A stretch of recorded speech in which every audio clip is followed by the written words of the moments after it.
Shalom Bapak Ibu yang terkasih dalam Tuhan, kita jumpa lagi, puji Tuhan.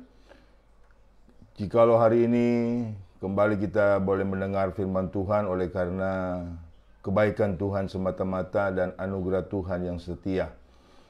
Sebelum saya berkhotbah lebih lanjut, kita berdoa terlebih dahulu. Terpujilah namamu Allah Bapa yang kekal, yang kami kenal, yang kami sembah. Di dalam nama Tuhan Yesus kami mengucap syukur. Jikalau hari ini kami boleh menerima kembali firman-Mu, ditegur dengan kehendak-Mu, dan hidup kami untuk seturut rencana-Mu, sehingga hidup kami seluruhnya hanya mempermuliakan nama Tuhan. Kami mengucap syukur atas segalanya ya Tuhan, terima kasih. Terpuji-puji nama Tuhan kekal selamanya. Di dalam nama Yesus Tuhan kami sudah berdoa dan mengucap syukur, haleluya, amin.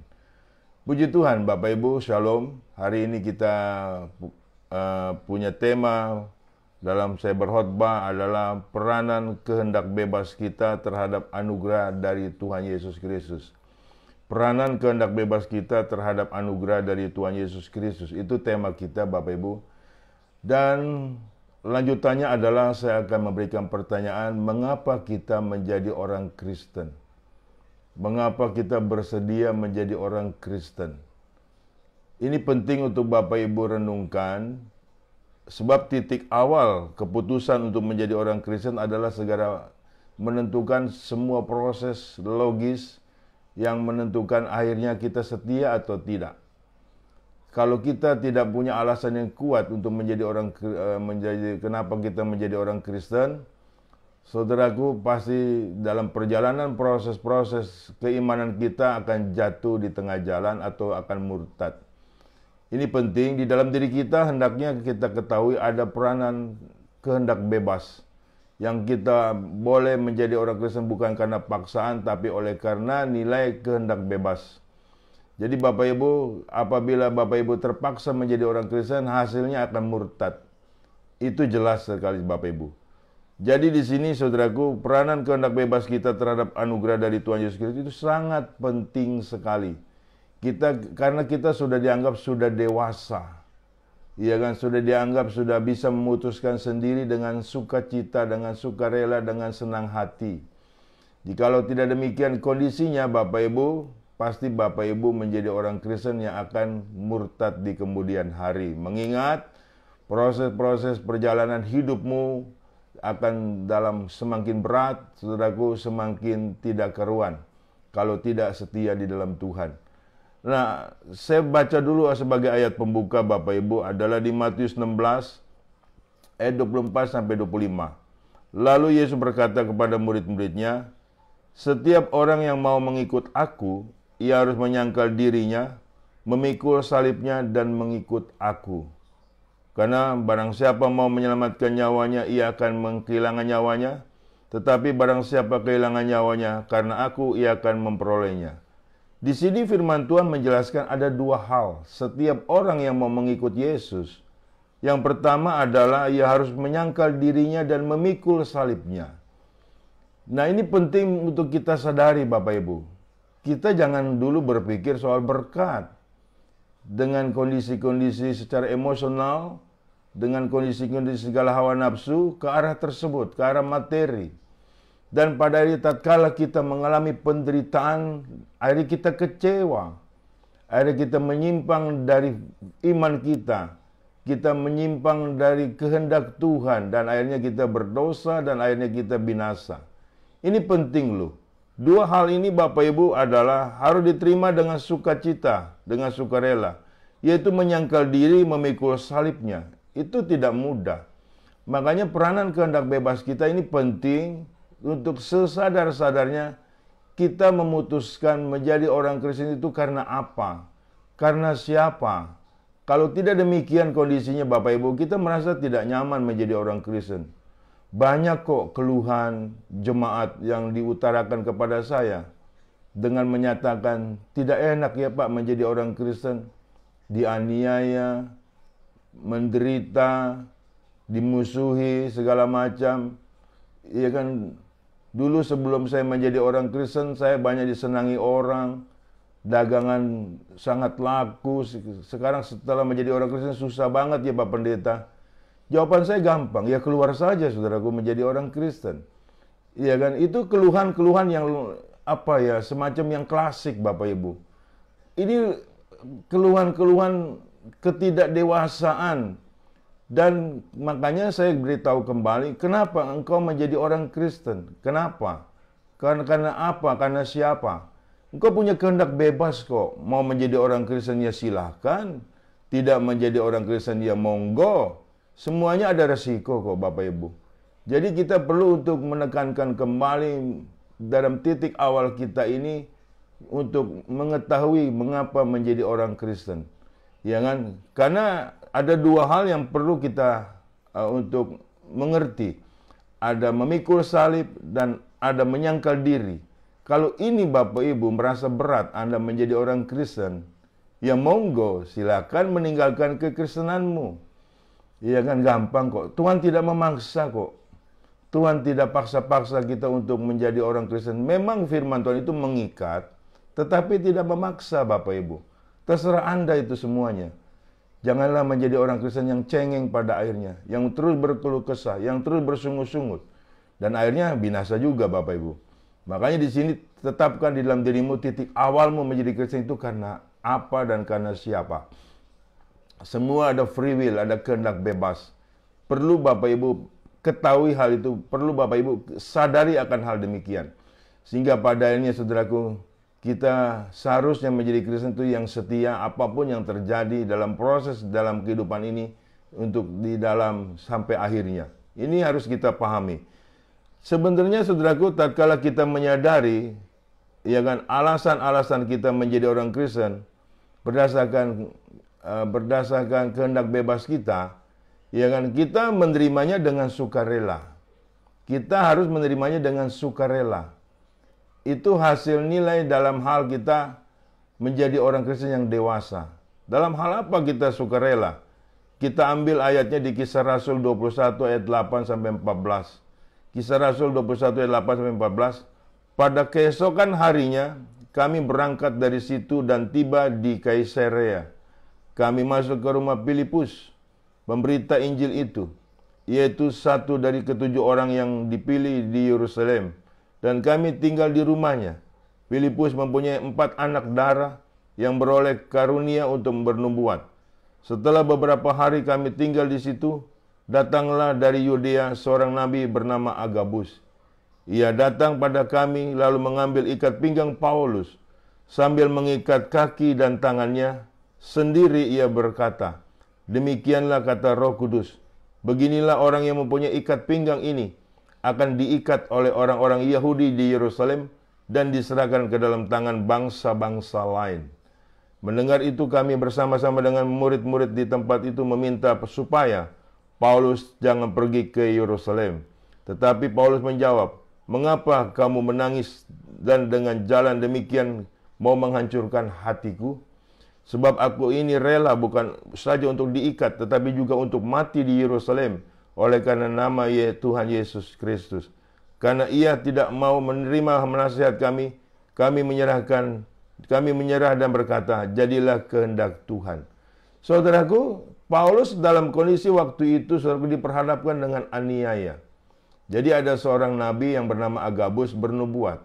Dia ambil ikat pinggang Paulus dan nabi itu mengikat tangannya sendiri dan kakinya sendiri dan dikatakan, "Demikian kata Roh Kudus, bahwa engkau ke Yerusalem akan diikat dan engkau akan diserahkan kepada bangsa-bangsa," alias dianiaya.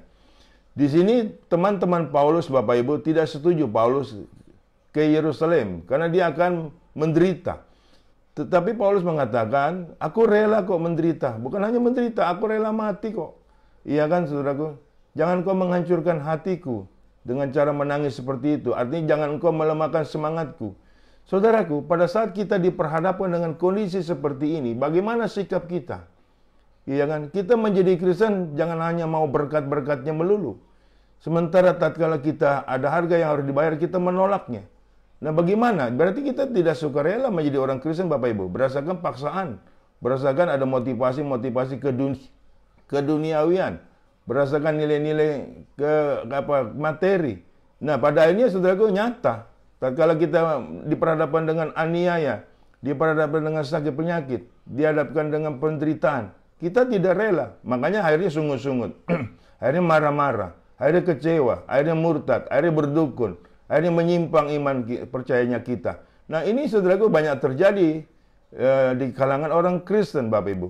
Kalau engkau rela berdasarkan kehendak bebasmu menjadi orang Kristen, apapun yang engkau hadapi, dalam hal apapun yang engkau alami, engkau di situ sukacita, tetap bersukacita.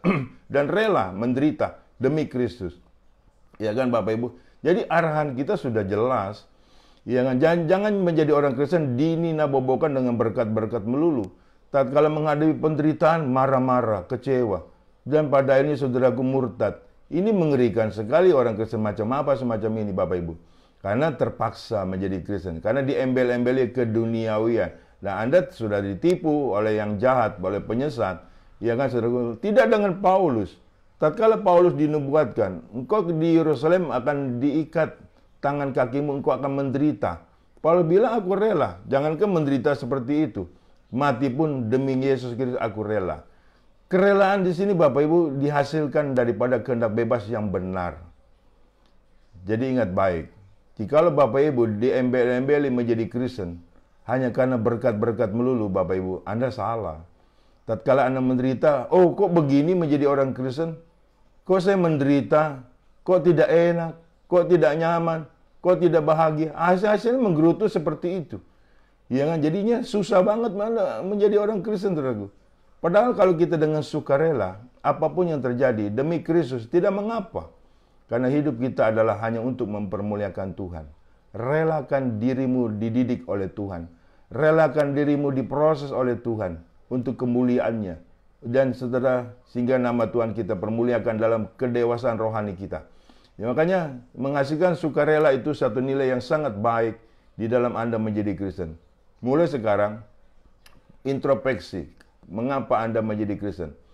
Berdasarkan mau naik pangkat, berdasarkan mau menikah, berdasarkan dorongan orang tua, berdasarkan dorongan atasan, itu namanya salah Bapak Ibu. Namanya Anda terpaksa. Kalau Anda rela menjadi orang Kristen, menjadi pengikut Kristus, apapun yang terjadi, yang kita alami, yang Anda alami, Anda tidak pernah mendatangkan nilai sungutan, mendatangkan nilai kekecewaan, tetapi mendatangkan nilai ucapan syukur dalam segala hal. Ini adalah kekristenan yang benar. Dia sukarela untuk memikul salibnya. Dia sukarela untuk menyangkal dirinya. Dan sukarela hidup dalam pertobatan. Tidak merasa susah hidup dalam kekudusan. Dan tetap merasa nyaman hidup dalam kekudusan. Dan tidak mengikuti arus dunia. Tetapi mengikuti arus Tuhan. Puji Tuhan Bapak Ibu. Jadi saudaraku harus menghasilkan konsensus nilai sukarela di dalam kehendak bebas kita menjadi orang Kristen. Karena kasih karunia yang Tuhan berikan kepada kita berdasarkan kerelaan Tuhan berkorban di atas kayu salib. Tuhan tidak memaksa untuk menjadi pengikutnya. Ya kan, Tuhan tidak mempengaruhi Bapak Ibu dengan begitu berkesan itu memaksa. Tidak bukan. Makanya dalam setiap kita harus ada kerelaan. Apapun yang terjadi. Dan hari ini pun yang sedang Bapak Ibu hadapi masalah apa. Di situ Anda harus sukarela. Itu adalah proses. Sedangkan hidup ini adalah nilai proses Bapak Ibu. Jangan memunculkan nilai yang salah di dalam hal keimananmu kepada Yesus Kristus. Engkau boleh sabar menanti kedatangan Tuhan. Engkau boleh sabar menanti pertolongan Tuhan. Engkau boleh sabar menanti perlindungan Tuhan yang sempurna demikian luar biasa. Jadi relakanlah dirimu dibentuk, dididik oleh Tuhan. Dan relakanlah dirimu untuk mempermuliakan Tuhan. Serahkanlah hidupmu yang sebagai nilai-nilai yang mempermuliakan Tuhan. Jikalau Anda tidak rela, perjalanan rohanimu akan jatuh di tengah jalan. Perjalanan imanmu akan kau sangkal di tengah jalan dan engkau akan murtad. Makanya hari ini relakanlah dirimu menjadi orang Kristen.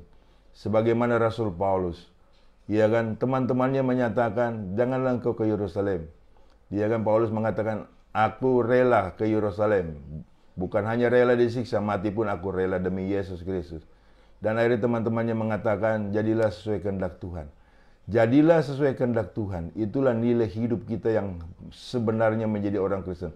Bukan jadi kehendak diri kita. Bukan jadi kehendak orang lain. Tapi kehendak Tuhanlah yang terjadi atas diri kita. Makanya setiap kita Bapak Ibu harus mengerti mengapa kita menjadi pengikut Kristus Yesus, mengapa kita menjadi orang Kristen.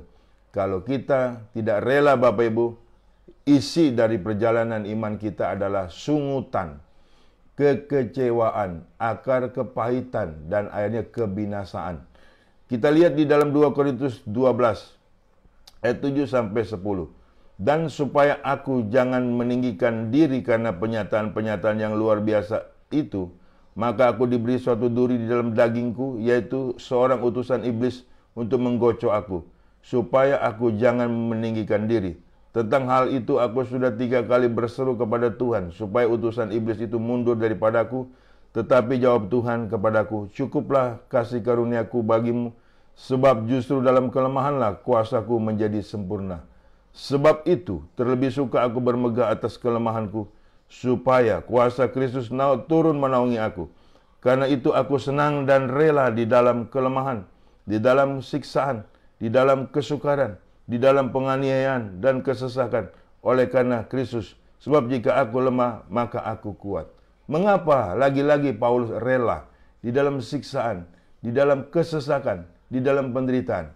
Karena dia tahu persis bahwa tidak berkuranglah kasih karunia Tuhan kepada dia. Saudara, jangan kita beranggap tatkala kita menderita, kita ditinggalkan Tuhan. Itu salah besar. Kasih karunia Tuhan cukup untuk menghidupkan kita dalam kehidupan yang kekal. Jangan kau gugat kasih karunia Tuhan. Dengan gara-gara engkau menderita, engkau begitu marah-marah, kecewa, dan menyatakan Tuhan tidak setia. Itu salah besar, itu ucapan yang sangat salah, ucapan yang melemahkan imanmu, ucapan yang menghancurkan imanmu. Kasih karunia Tuhan tidak berkurang-kurang oleh karena penderitaan kita. Makanya Paulus rela di dalam penderitaannya, ya kan saudaraku, bukan berarti Tuhan meninggalkan dia, tapi kasih karunia Tuhan sangat sempurna dalam hidup kita. Amin saudaraku. Jadi jangan sampai salah kaprah nih Bapak Ibu. Tatkala engkau menderita, bukan Tuhan undur dari hadapanmu, tapi kasih karunia Tuhan tetap ada padamu, tetap setia dia sempurna dalam kehidupanmu. Amin. Relalah walaupun engkau menderita sampai mati. Nama Tuhan dipermuliakan dalam kondisi seperti itu. Jangan jadi kita rela dididik, kita rela dibentuk, kita rela diproses sesuai keinginan Tuhan. Sebab kita milik Tuhan. Kita bukan milik kita sendiri, kita milik Tuhan. Terserah Tuhan mau memproses kita sebagaimana. Karena yang kita tahu rancangan Tuhan adalah rancangan damai sejahtera, bukan rancangan kecelakaan. Penting ya Bapak Ibu mengingat hal ini, sehingga Bapak Ibu dalam kehendak bebasmu, Anda mengerti nilai proses-proses yang kita akan lalui untuk sampai akhirnya kita setia sampai mati. Puji Tuhan. Kita lihat lagi saudara di Wahyu 3:19 sampai 22. Barang siapa ku kasih, ia ku tegur dan ku hajar. Sebab itu relakanlah hatimu dan bertobatlah.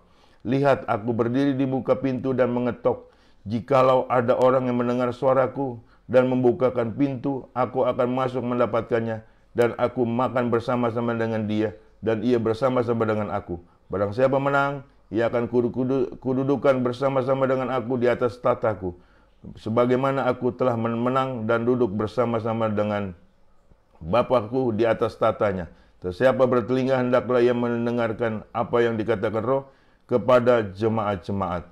Ya saudaraku, jikalau engkau kukasihi, ia kutegur dan kuhajar. Sebab itu relakanlah hatimu dan bertobatlah. Jadi itulah kasih sayang Tuhan. Ada teguran, ada ajaran, ada perintah, bertobatlah. Jadi Tuhan tidak pernah membenci kita Bapak Ibu. Kita yang seringkali membenci Tuhan. Makanya itu kita yang pertama adalah kita harus sukarela. Tuhan itu baik. Katakan saudaraku, Tuhan itu baik, sangat baik, dan luar biasa baiknya bagi setiap kita. Amin. Relakanlah dirimu diproses oleh Tuhan untuk mempermuliakan Tuhan. Yang kedua, saudaraku, menerimanya dengan senang hati.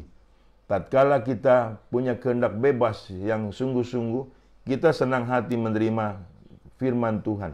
Di dalam Galatia 5:13, saudara-saudara, memang kamu telah dipanggil untuk merdeka, tetapi janganlah kamu mempergunakan kemerdekaan itu sebagai kesempatan untuk kehidupan dalam dosa, melainkan layanilah seorang akan yang lain oleh kasih. Jadi dalam kemerdekaan kita, dalam kebebasan kita, Kita untuk senang hati melayani Tuhan dengan kasih. Senang hati untuk mengasihi satu sama lain. Senang hati untuk mengampuni satu sama lain. Senang hati untuk berkorban satu sama lain. Itu orang yang dalam kehendak bebasnya, dalam kebenaran Tuhan.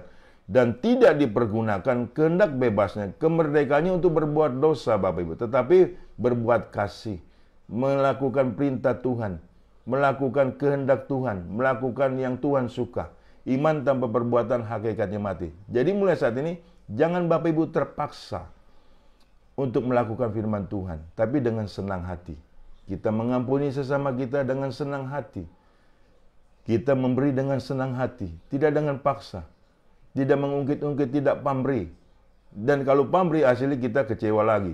Ya kan, kalau tidak senang hati. Kalau senang hati, ya sudah bersyukur.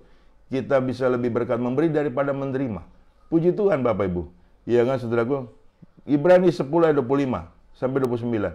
Janganlah kita menjauhkan diri dari pertemuan-pertemuan ibadah seperti dibiasakan oleh beberapa orang, tetapi marilah kita saling menasihati dan semakin giat melakukannya menjelang hari Tuhan yang mendekat.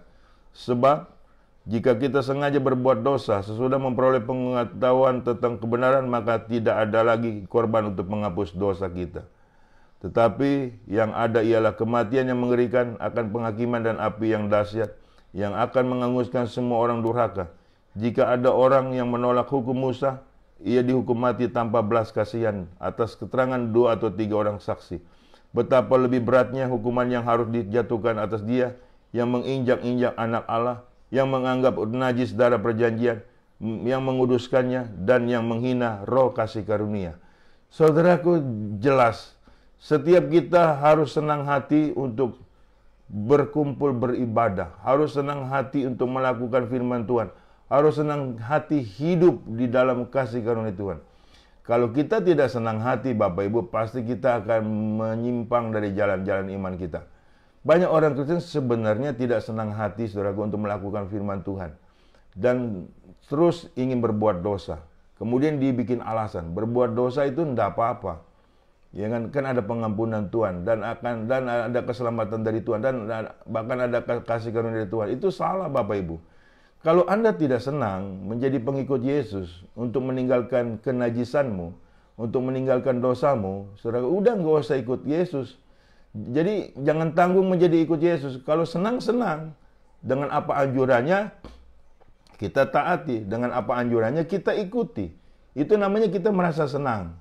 Jangan ini kau sembunyikan ketidaksenanganmu dengan aturan-aturan dari Tuhan, kemudian kau buat argumentasi bikin dosa, tidak apa-apa. Itu adalah penyesatan Bapak Ibu. Jangan hatimu dikuasai oleh iblis. Hati-hati dengan hal tersebut. Jangan kau bikin argumentasi untuk melawan firman Tuhan. Jangan gak ada yang kebal akan hukuman dari Tuhan kalau kita menyimpang dari jalan-jalannya. Banyak jikalau kita senang hati, Tuhan tahu kok hati kita yang sebenarnya. Kita senang atau tidak melakukan firman Tuhan. Kita senang atau tidak menerima kasih karunia Tuhan. Kita senang atau tidak kita menerima anugerah Tuhan. Kalau kita tidak senang, pada hari ujung-ujungnya berkhianat. Ujung-ujungnya kita tidak setia. Iya kan? Gampang saja toh. Karena saudaraku, iblis itu tidak tinggal diam. Dia tahu ketidaksenangan kita ya kan, di dalam hal melakukan firman Tuhan, yang kita tidak happy, yang pada ini digocok terus demi hari demi hari. Akhirnya jatuh juga di dalam dosa, jatuh juga di dalam kenajisan. Ya kan saudaraku, tuntaskan nilai-nilai dirimu yang dalam ketidakbenaran itu untuk dilepaskan untuk menjadi hal yang benar demi kemuliaan nama Tuhan. Makanya sekarang kita harus dengan senang hati mengikut Yesus. Dengan senang hati melakukan kehendaknya. Dengan senang hati kita untuk menjadi setia di dalamnya. Sehingga pada akhirnya kita tidak bikin dosa lagi. Amin saudaraku, puji Tuhan. Kemudian yang ketiga saudaraku, yang terakhir, menerimanya dengan sukacita. Menerimanya dengan sukacita. Jadi dalam kerelaan kita, di dalam kehendak bebas kita itu ada kerelaan, ada sukacita. Roma 12 ayat 9 sampai 21. Hendaklah kasih itu jangan pura-pura. Anda bisa seperti itu? Jauhilah yang jahat dan lakukanlah yang baik. Bagaimana pertanyaan ini bagi kita semuanya? Kita bisa. Hendaklah kamu saling mengasihi sebagai saudara dan saling mendahului dalam memberi hormat. Janganlah hendaknya kerajinanmu kendor. Biarlah rohmu menyala-nyala dan layanilah Tuhan.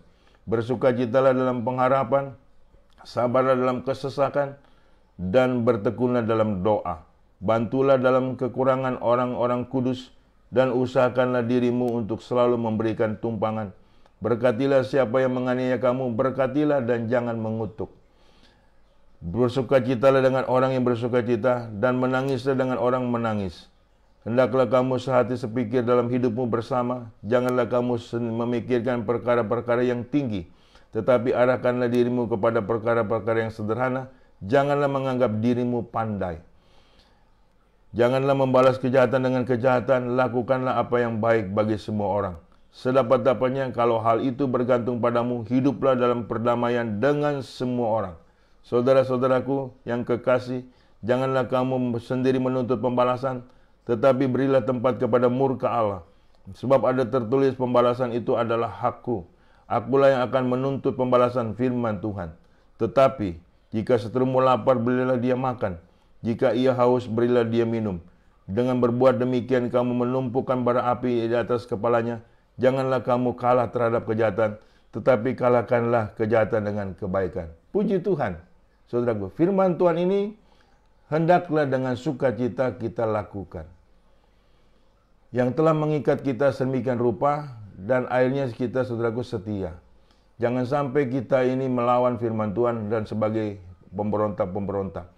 Jadi sukacita dalam hidup kita menerima firman Tuhan, menjalankan firman Tuhan itu ringan adanya. Tatkala kita dalam kondisi untuk melawan kejahatan dengan kebaikan, tidak gampang menurut nilai kehendak kedagingan kita. Tapi begitu nilai Tuhan yang kita inginkan adalah dengan sukacita, kita bisa. Kita bisa mengampuni. Kita bisa tidak mengutuk. Kita bisa untuk saling mengasihi. Kita mampu untuk itu karena Roh Kudus memberikan kita kemampuan karena kita mau. Di dalam kehendak itu Tuhan, karena kita rendah hati, tidak tinggi hati, dan tidak menjadi sombong.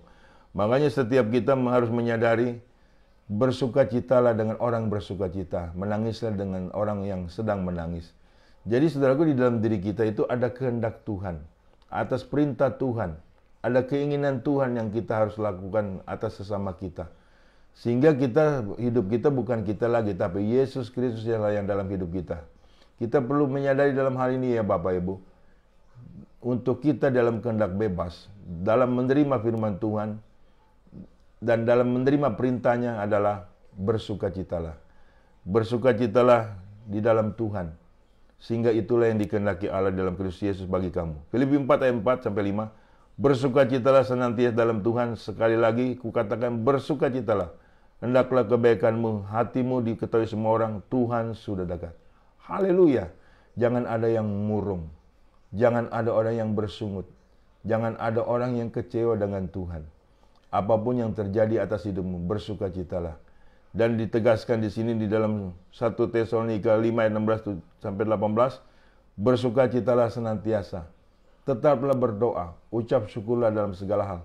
Sebab itulah yang dikehendaki Allah di dalam Kristus Yesus bagi kamu. Puji Tuhan, amin. Jangan bersusah hati ya Bapak Ibu, dalam mengiringi Yesus, dalam mengikut Yesus, dalam beriman kepada Tuhan Yesus. Jangan murung, jangan kecewa. Jangan Anda menderita dalam hal ketidaksenangan. Bersukacitalah senantiasa dalam segala hal. Kemudian saya tutup firman Tuhan ini di Matius 11 ayat 28-30. Marilah kepadaku semua yang letih dan lesu dan beban berat. Aku akan memberikan kelegaan kepadamu. Pikulah kuk yang kupasang dan belajar daripada aku, karena aku lemah lembut dan rendah hati, dan jiwamu akan mendapat ketenangan. Sebab kuk yang kupasang itu enak dan bebanku pun ringan. Perintah Tuhan itu ringan sekali Bapak Ibu. Menyenangkan. Menyukakan hati kita. Tidak merasa berat Bapak Ibu. Karena kita menuruti kehendak Tuhan. Dan hidup kita jadilah sesuai kehendak Tuhan. Ada amin? Walaupun di depan kita ada tantangan, ada rintangan, ada aniaya, ada penderitaan. Atau mungkin sedang kita menderita. Tapi begitu kita mau melakukan firman Tuhan dengan sukarela, dengan senang hati, dengan sukacita, kita memiliki kelepasan, kemenangan, kebebasan, kemerdekaan, dan kita selalu memuji nama Tuhan. Amin. Jangan engkau dilihat oleh orang-orang yang di luar sana menjadi pemurung, sehingga mereka sungkan untuk menerima Kristus Yesus sebagai Tuhan mereka. Jadikanlah dirimu sebagai alat kemuliaannya, dimanapun Anda berada. Jangan kesusahanmu diketahui orang, hanya Tuhan yang tahu kesusahanmu, sehingga Tuhan pasti menolong tepat pada waktunya. Terpujilah nama Tuhan kekal selama-lamanya. Saya berdoa untuk Bapak Ibu sekalian. Terpujilah nama-Mu ya Bapa. Aku sudah menyampaikan firman-Mu di dalam kehendak bebas kami. Kami sukarela menerima kehendak-Mu. Kami sukarela menyelipkan daging kami. Kami sukarela, saudaraku, menyangkal diri. Kami senang hati melakukan kehendak-Mu. Dan kami bersuka cita melakukan perintah-Mu. Sehingga nama-Mu Tuhan dipermuliakan dalam kehidupan kami. Banyak jiwa-jiwa dimenangkan bagi kemuliaan nama Tuhan. Terima kasih Bapa, terpuji nama Tuhan, berkati dimanapun jemaat-Mu berada. Berkati Tuhan, berikan mereka berkat-berkat-Mu yang luar biasa terhadap kehidupan mereka, terhadap kelemahan mereka, terhadap sakit penyakit mereka. Oleh bilu-bilu Tuhan Yesus mereka disembuhkan. Terima kasih Bapa. Dalam nama Tuhan Yesus Kristus kami sudah berdoa menyembah syukur. Haleluya. Amin. Bapak Ibu, terimalah berkat dari Allah Bapa di dalam cinta kasih Tuhan kita Yesus Kristus, dalam persekutuan dengan Roh Kudus-Nya yang selalu menyertai kita.